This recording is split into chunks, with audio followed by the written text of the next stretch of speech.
chiamavano bocca di rosa, metteva l'amore, la chiamavano bocca di rosa, metteva l'amore sopra ogni cosa. Appena scesa dalla stazione del paesino di Sant'Ilario, tutti si accorsero con uno sguardo che non si trattava di un missionario.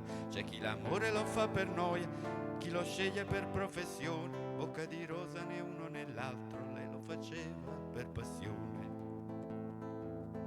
Ma la passione spesso conduce a soddisfare le proprie voglie, senza indagare se il concupito ha il cuore libero oppure ammoia. E fu così che da un giorno all'altro bocca di rosa si tirò addosso l'ira funesta delle cagnette a cui aveva sottratto l'osso. Ma le comari di un paesino non brillano certo di iniziativa, le contromisure fino a quel punto si limitavano all'invettiva.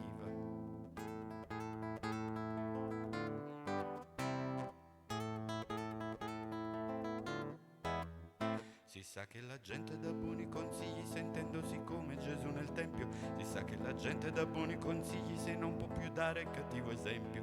Così una vecchia mai stata moglie, senza mai figli, senza più voglie, si prese la briga di un certo gusto di dare a tutti il consiglio giusto. E rivolgendosi alle cornute le apostrofò con parole argute: il furto d'amore sarà punito, disse dall'ordine costituito. E quelle andarono dal commissario e dissero senza parafrasare: quella schifosa ha già troppi clienti, più di un consorzio alimentare. Ed arrivarono 4 gendarmi con i pennacchi, ed arrivarono 4 gendarmi con i pennacchi e con le armi. Spesso gli spiriti e i carabinieri al proprio dovere vengono meno, non quando sono in alta uniforme, l'accompagnarono al primo treno.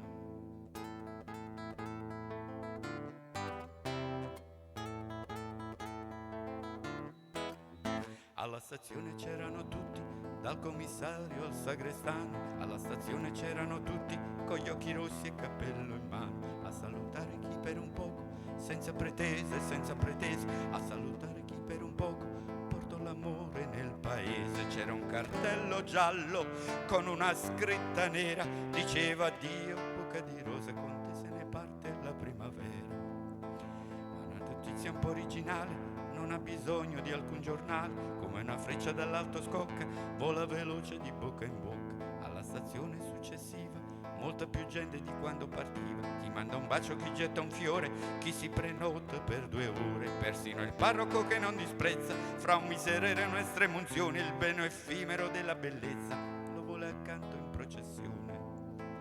E con la Vergine in prima fila, bocca di rosa poco lontano, si porta a spasso per il paese l'amore sacro e l'amor profano.